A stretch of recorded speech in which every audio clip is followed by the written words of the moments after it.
Montana Territory, July of 1883. The wind dragged smoke across the sky just east of Red Lodge, where the earth baked dry and the sun beat down hard on the flat-roofed homestead that had not seen rain in 4 weeks.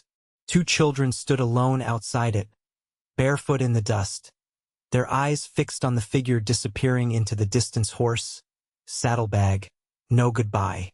9-year-old Daisy clutched her little brother's hand, her other arm tightly wrapped around the worn doll their mama had sewn from flour sackcloth 2 winters ago. The man who had just ridden off was not their father. He had died 5 years before. But he was the last adult in their lives, and now he was gone too. The sun kept climbing. Hours passed, and still nobody came. It was nearly dusk when Nolan O'Connell found them. He had not meant to ride that way, but the trail from the timber camp had washed out after last week's storm and forced him lower down the ridge. He was headed home, saddle sore and bone tired, his hands rough from weeks of hauling pine and spruce. But when he saw the girl standing alone on the porch, her face streaked with dust and tears, something pulled at him. He dismounted slow, careful not to scare them. The boy, maybe 5 or 6, stepped behind his sister but did not run. "Evenin'," Nolan said. "Is your mama home?" The girl shook her head. "Your pa, dead," she said plainly. Nolan looked past her to the open door hanging crooked on its hinges. Inside, the house was still too still. "Has someone left you here?" he asked. Daisy nodded once. "Uncle said he was going to Billings, but he ain't comin' back." Nolan looked again at the boy, then at the girl. Their clothes were worn through in places. A pot sat cold on the porch, full of beans gone stiff. It was clear they had not eaten in a while. "I live over that ridge," Nolan said, pointing with his hat. "Not far. You can come with me for tonight. Get a warm meal, a place to sleep. We'll figure the rest out after." Daisy's voice was quiet. "You a good man?" "I try to be." The girl studied him for a long moment, then finally gave a small nod. She stepped off the porch, her brother's hand still in hers. They rode double on Nolan's horse, Daisy behind him holding the boy tight. They were silent most of the way until the boy whispered his name, Daniel. Nolan's cabin was modest but solid, set against the tree-line with a small barn behind it. He got them fed and cleaned up, gave them the loft upstairs, and sat by the fire until they slept. And when he finally laid down in his own bed, he stared at the ceiling for a long time, wondering how he had walked straight into something that felt bigger than him. The next morning, he rode into town. Nora Alden was outside the schoolhouse when he found her, rolling up the blackboard cloth and brushing chalk dust from her skirt. She had been the teacher in Red Lodge for 4 years now, ever since her father passed and left her the small house just off Main. Folks trusted her. Children adored her. And Nolan had loved her once. Back when they were both 16, she had been his whole world. And then his father died in a sawmill accident and Nolan had to leave school. They grew apart. She stayed in town. He went to work. He had not planned on seeing her again, not like this. "Nora," he said, stepping down from his horse. She turned, surprised. Her eyes were still the same clear and steady, like the river in spring. "Nolan," she said.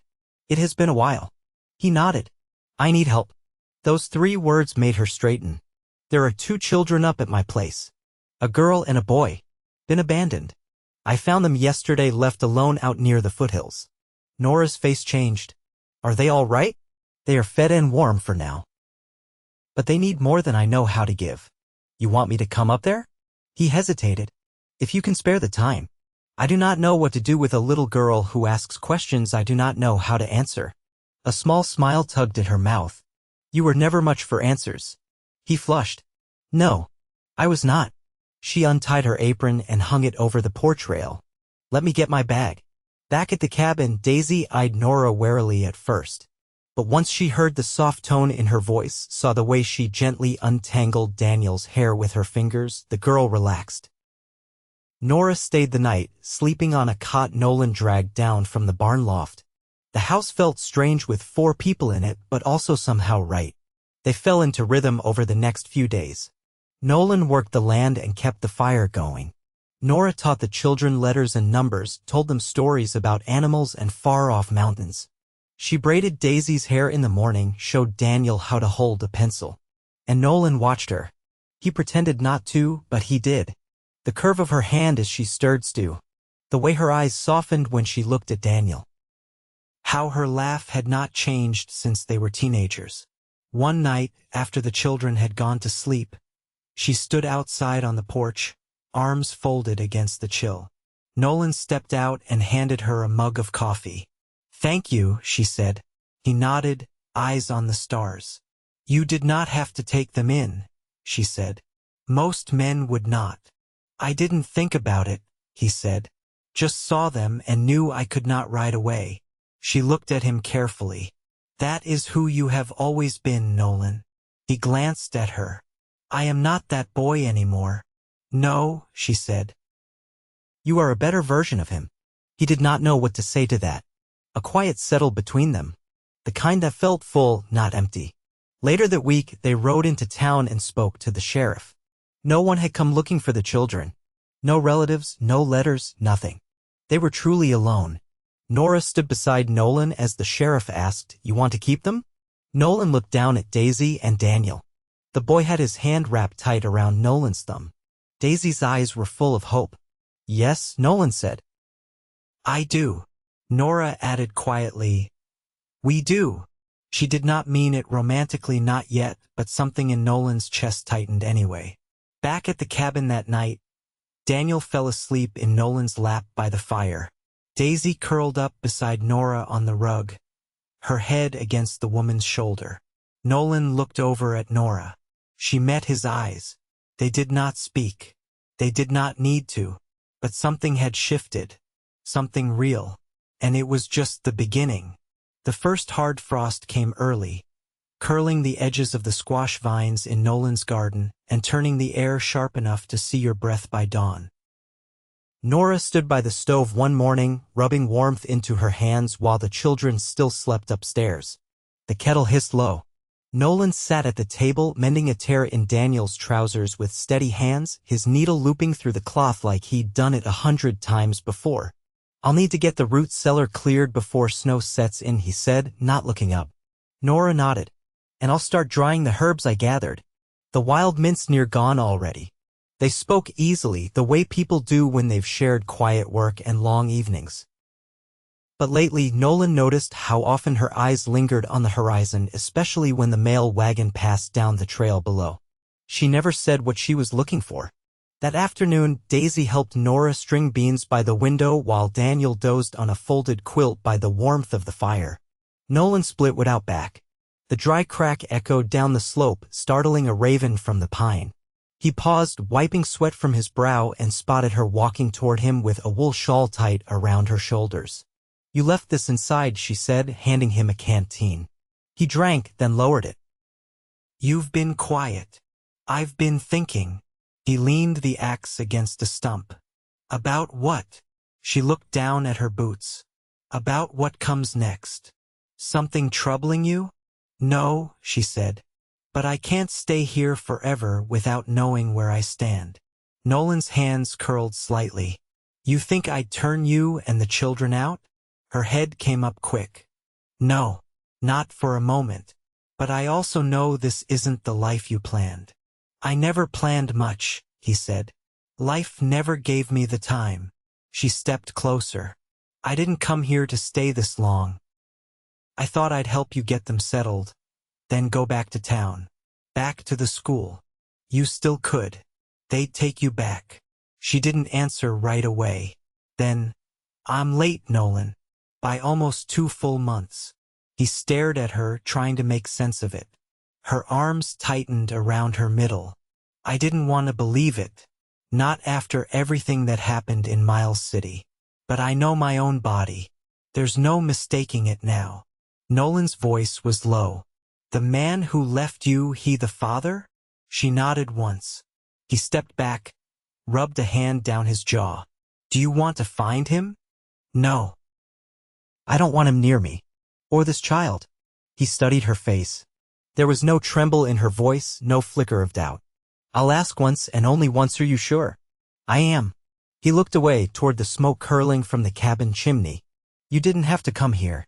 I didn't know where else to go. His jaw worked as he turned the hat in his hands. You could have gone to the parsonage. Or stayed in town. I didn't want pity. I didn't want to be looked at like something broken. He was silent for a time, then said, You're not broken. She exhaled. I just need to know what part of this I can count on. If I'm just a guest, I'll find another way. But if you mean to keep us, then I need to know that too. He stepped forward, close enough to feel her breath stir the collar of his shirt. I mean to keep you. The words hung there, simple and certain. She nodded, eyes shining, but didn't cry. Then we make a life. Not just for them. For all of us. He didn't touch her. But he wanted to. That night, he sat long at the table after the others had gone to bed. He carved a small piece of juniper wood into a shape that wasn't much yet, but would be a teething ring, perhaps, or a rattle. Something small enough for an infant's hand. His hands were rough, but his movements were careful. The next week, he rode into Red Lodge and returned with bolts of warm flannel, dried pears, and a proper cradle he lashed behind the saddle. When he carried it inside, Daisy ran her fingers over the carved spindles and whispered, For the baby? Nora smiled. Yes, sweetheart. For the baby. As the days shortened, the rhythm of their lives shifted.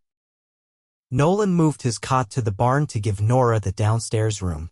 He never mentioned the cold, though the nights turned bitter. She tried once to insist he take the bed again, but he only shook his head. I've had worse, he said, brushing past her with an armful of kindling. This is a good kind of hard. Nora began sewing little shirts from the flannel he'd brought, her stitches tight and even. Daisy helped by passing her pins and sorting buttons. Daniel, not to be left out, collected pine cones and insisted they were hats for the baby. Life didn't get easier, but it deepened. One evening, after supper, Nolan sat on the porch sharpening his draw knife when Nora came out with 2 cups of chicory brew. She handed him one, then stayed standing while he drank. I've been thinking again, she said. He half smiled. That sounds dangerous. She ignored him. I don't want to marry just to make things proper. I want it to mean something. He lowered the cup. It would. She sat beside him, their shoulders nearly touching. Then ask me. He turned to face her fully. I have no ring. No money for one yet. I don't want a ring, she said. I want a promise. He reached into his coat pocket and pulled out the carved juniper token. It was smooth now, shaped like a heart, not too polished, but certain in its form. He held it out to her. I made this for the child.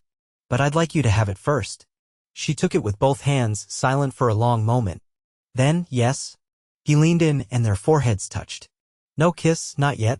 Just the quiet press of 2 people who had come through too much to pretend.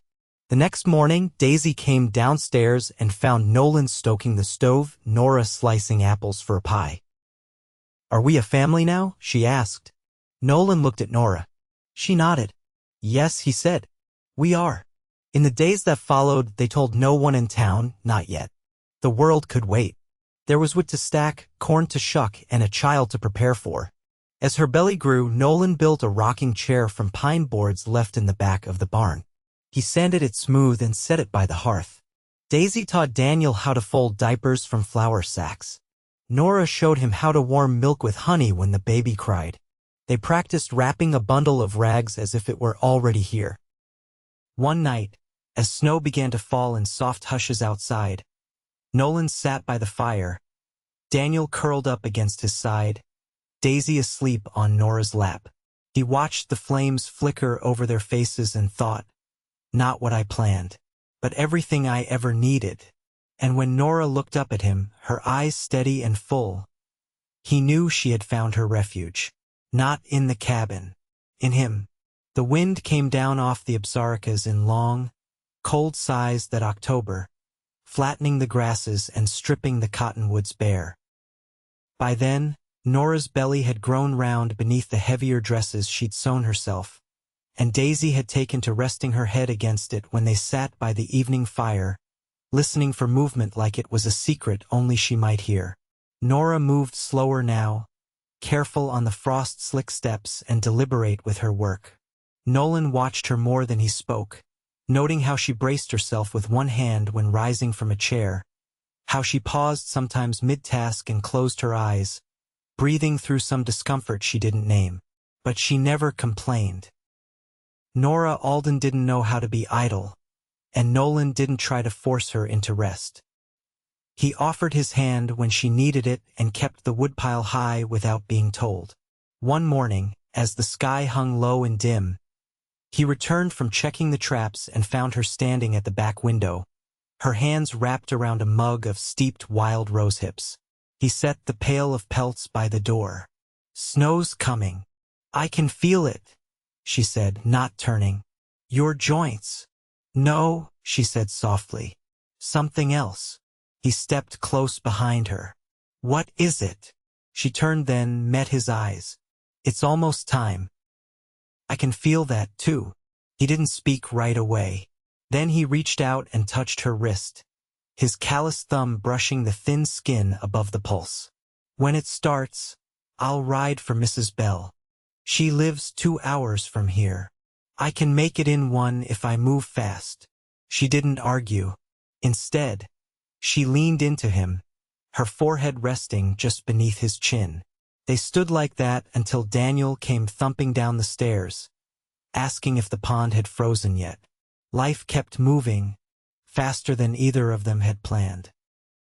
By the first snowfall, Nolan had cleared most of the slope behind the barn, laying a path of pine branches to keep the ground from icing over too slick. He reinforced the roof after a snapping wind cracked one of the beams. Nora watched from the porch, wrapped in a shawl sewn from wool her father had once bartered for with a man from Bozeman. One evening, as she folded linens beside the hearth, she said, "I never told you what happened after I left Miles City." He looked up from the chair, where he was shaping another length of wood for the cradle's rail. "You don't have to." "I know," she said, "but I want to." He set the draw knife aside. "All right." She took her time with the words. "I took work at a boarding house. The woman who ran it let me clean rooms in exchange for sleep and bread. I didn't speak much. Folks assumed I was widowed. I didn't correct them." He nodded. "One night, a man came in drunk and wouldn't take his hands off my waist. The owner saw and told him to leave. Next day, she gave me a coin purse and said I ought to go someplace better." "You left that day?" "That morning. Rode the freight wagon as far as Red Lodge, then walked the last miles." She folded the final cloth and set it on the stack. "I didn't expect anyone to open a door for me." He looked at her a long while. "You didn't knock." "No," she said. "I didn't." That night, as the fire burned low, he stepped outside and looked at the stars. They had the sharp, silver edge they only got in winter. He thought about the way she'd looked when she first arrived, thin, guarded, trying not to ask for anything. Now she moved through the house like she belonged. Because she did. In the days that followed, preparations took on a rhythm.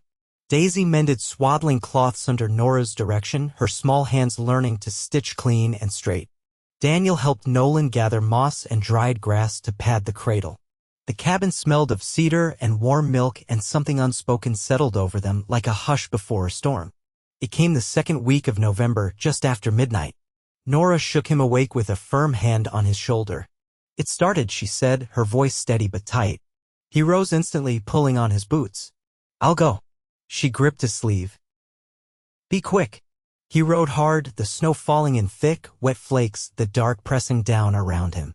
By the time he reached the Bell homestead, the mare was lathered and breathing ragged, but he didn't pause. Mrs. Bell, a widow in her 50s with the calm hands of someone who'd seen too much to be shaken, bundled into her coat without a word and followed him back. When they returned, Nora was seated in the rocking chair, her fingers clenching the arms.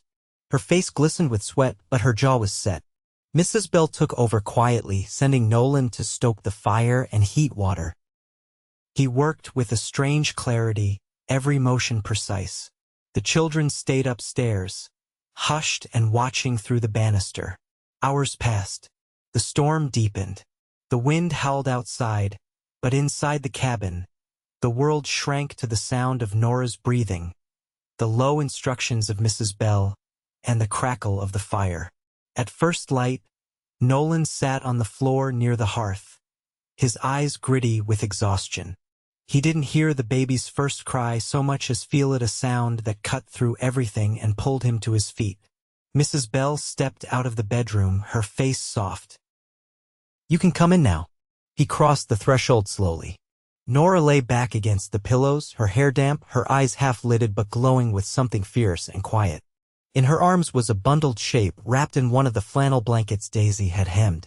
"It's a girl," she said. He knelt beside her. The child's face was pink and scrunched, her fists tight against her cheeks. She made a small, hiccuping sound. Nolan looked at Nora. "You both all right?" "We will be," she whispered. He touched the baby's head fine, dark hair just like her mother's. "She's strong." She had to be. Mrs. Bell gave them some privacy, stepping out to see to the children. Nora shifted slightly, wincing. "I want to name her Ruth, after my mother." He nodded. "It suits her." They sat in silence, watching as the baby blinked slowly, trying to wake into the world. Outside, the snow lightened. The storm had blown through. That evening, as Mrs. Bell prepared to return home, Nolan walked her to her sleigh. "She's a good one," the woman said, pulling on her gloves. "That Nora. I know. You'll need help, now more than ever." He looked toward the cabin. "We'll manage." Mrs. Bell paused. "You planning to make it official?" He glanced at her. She raised a brow. "You're already a family. Don't wait too long to name it." He didn't answer, but when he returned to the house, he sat beside Nora and took her hand. "When you're ready," he said, "I'll go to town. I'll find a ring. Not for show. For truth." She looked at him, her thumb brushing over his knuckles. "I'm ready." They didn't announce it with fanfare. There was no need. In the days that followed, Nolan carved a small box from maple and lined it with lamb's wool. Inside it, he placed a ring he'd bartered for in Red Lodge, simple gold, no stone, but solid and warm in the hand. He gave it to her in the quiet of the cabin while Ruth slept and the wind rattled the windows. She slipped it on without ceremony, her fingers brushing his cheek. They didn't speak of forever. Instead, they rose and checked the firewood, fed the chickens, and rocked the baby when she cried. It was enough. And as the winter deepened, they settled into the life they'd built, not easy, not perfect, but real in the way only something earned can be. By early December, the snow had settled deep enough to muffle every sound but the low creak of the pines and the wind slipping across the roof. The world beyond the cabin had gone still, the kind of stillness that came only after the land had surrendered fully to winter. Ruth slept more than she cried now, swaddled snugly in the cradle Nolan had finished smoothing with beeswax. Her breath came soft and even, rising and falling with the same rhythm as the fire's glow. Nora sat at the table with a square of muslin stretched between her fingers, embroidering the child's name in small, careful stitches. The pale blue thread had come from the bottom of her satchel, wrapped in an old handkerchief she hadn't thought to use until now.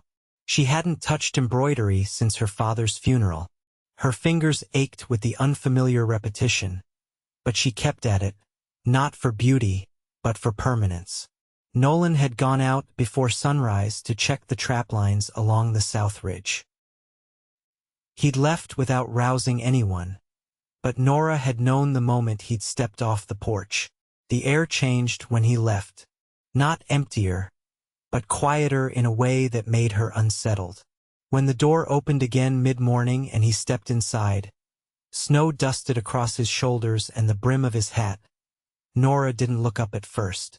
"You're late," she said, knotting the thread. "I followed a trail farther than I meant to," he said, brushing snow from his coat. "Found a fox caught wrong. Had to put it down." She glanced up then. "You all right?" He nodded, but his eyes didn't meet hers. Something in his expression had turned inward. He set the pelt bundle down beside the hearth and crouched to unlace his boots. Daniel came down the stairs still yawning, his hair sticking up at an angle. "Can we go see the pond later?"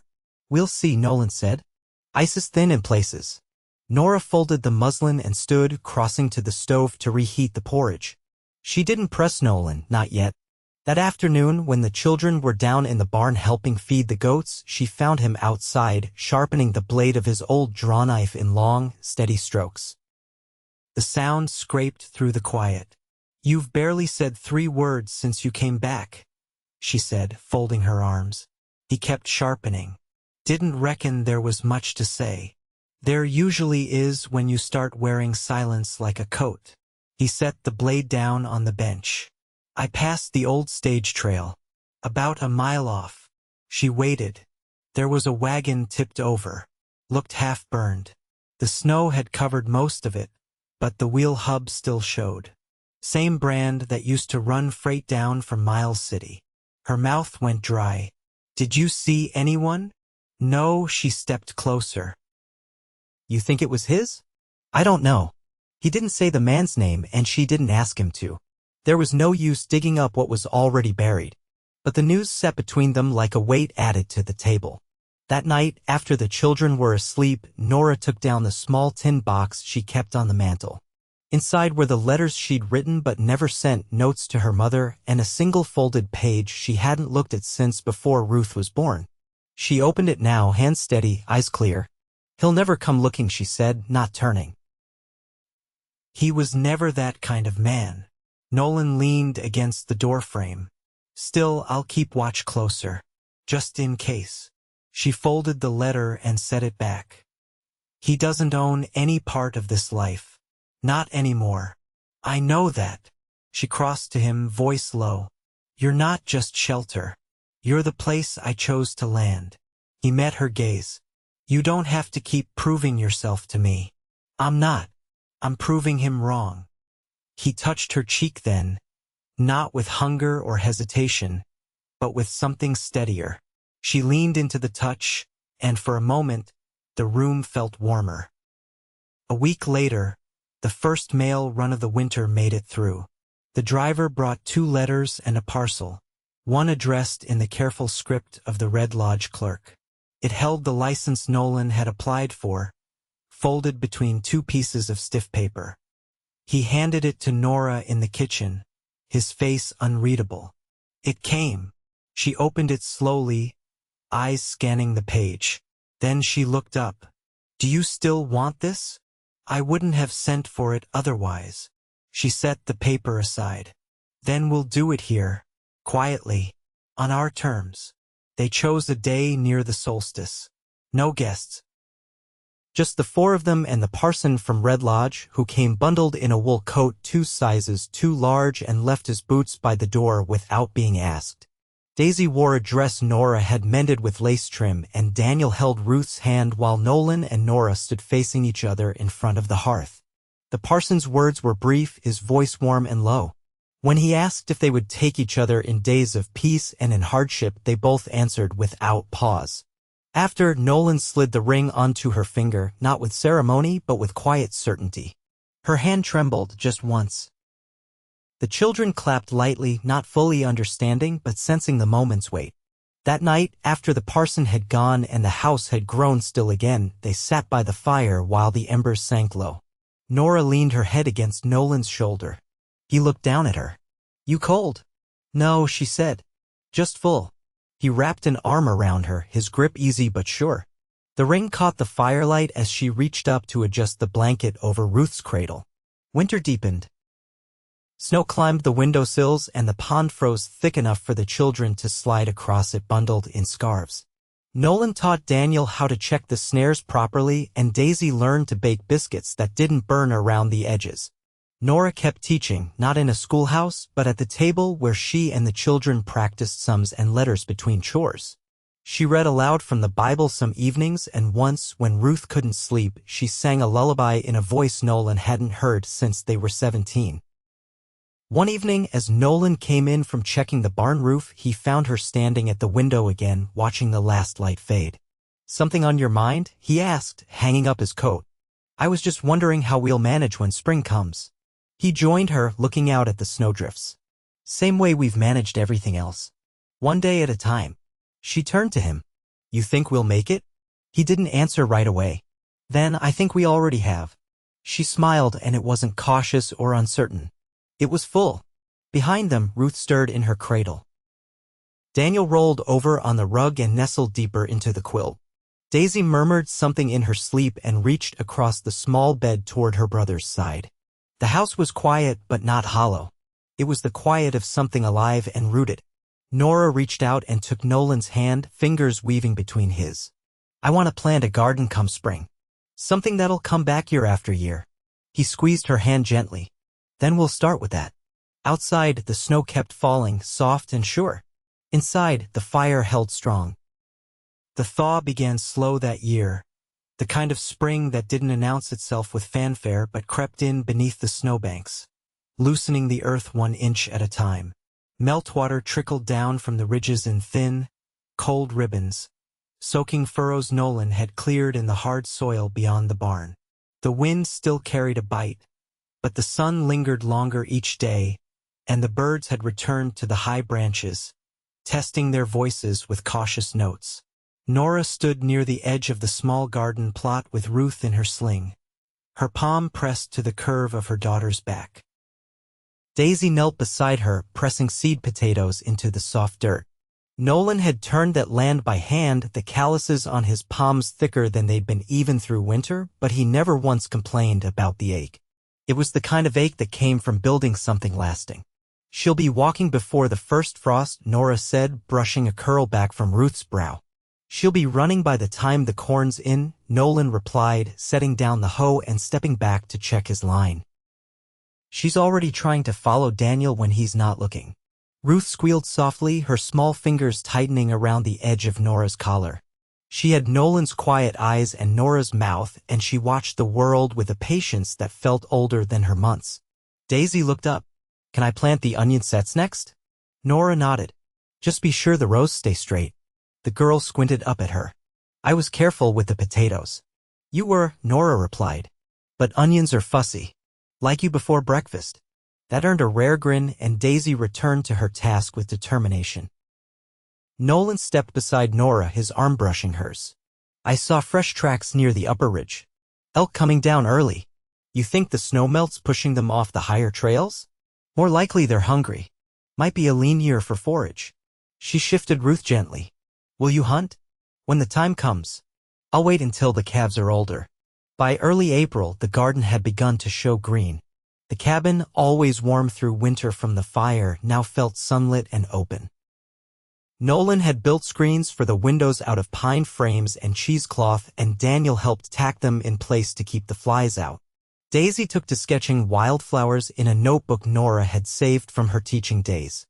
The girl had a sharp eye for shape and shadow, and though she never said much, her drawings revealed a quiet love for the world around her. One afternoon, Nolan returned from town with a parcel wrapped in oilcloth. Nora was nursing Ruth by the fire when he came in, the child's small hand fisted against her mother's chest.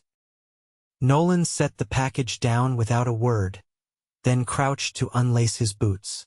What's that? She asked, glancing toward the bundle. He straightened, brushing dust from his sleeves. Something for you. She looked at him, waiting.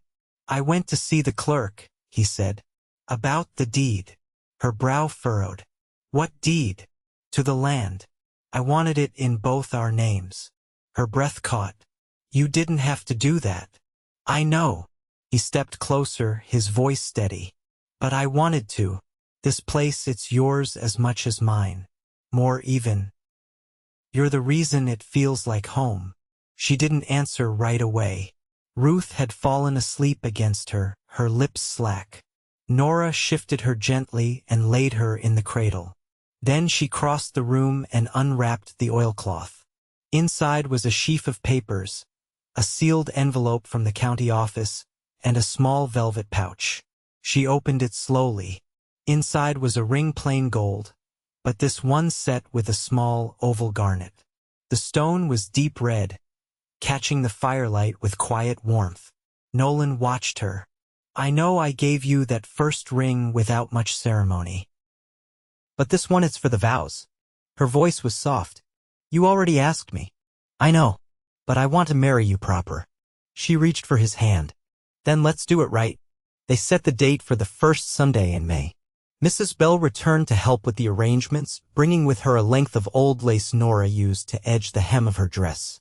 Daisy helped gather wildflowers for the table, and Daniel polished the good crockery with a cloth until his arms ached.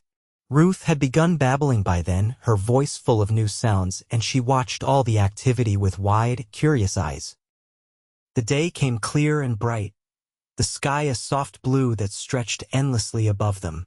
They held the ceremony beneath the cottonwoods, where Nolan had strung a garland of pine cones and dried rosemary. Nora wore her mother's shawl, the garnet ring glowing on her hand.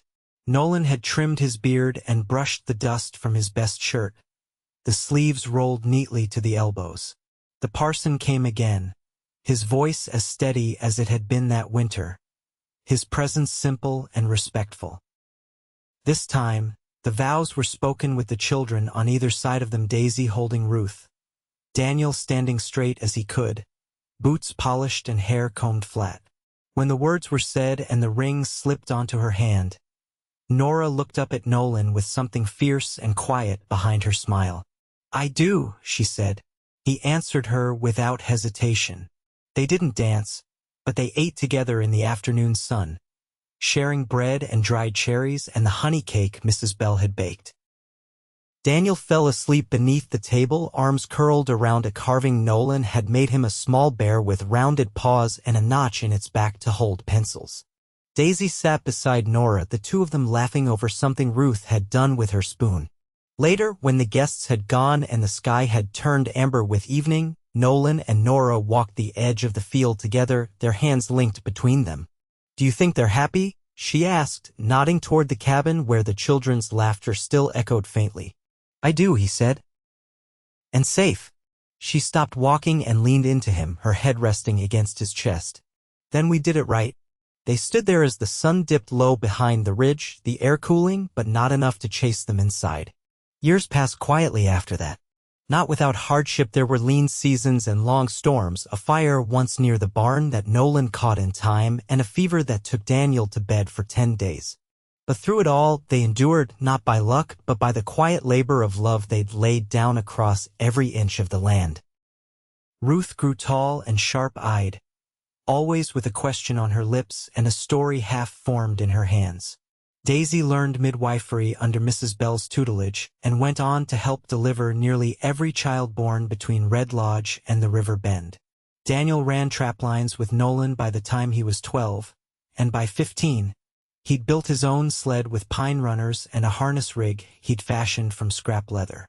Nora taught them all her own children and others from cabins scattered across the foothills. She never returned to the schoolhouse in town. She didn't need to. Her classroom was the farmhouse kitchen, the barn loft, the shade of the cottonwoods where she'd once said her vows. Nolan kept building sheds, fences, a smokehouse behind the chicken coop. But he always came back to the porch by dusk where Nora waited with a book in her lap and a cup of chicory in hand. They aged gently, not all at once, but in the ways that mattered: lines around the eyes, a slower gait, the way they leaned into each other more deliberately when the wind picked up. They never left that land. They had no need to. And when Ruth, grown and married, returned with her first child swaddled against her chest, she stood on that same porch and watched the wind ripple across the field her mother had once planted. Inside, Nora sat beside Nolan, her hand in his. "You remember the first day I came here?" she asked. He didn't open his eyes, but the corner of his mouth lifted. "You didn't knock." "No," she said. "I didn't." He turned his head toward her. "Best thing you ever did." She kissed his knuckles, voice steady. "Best thing we ever did was stay." And they did, through every season, every change, every quiet night and laughter-filled morning. Together. Always.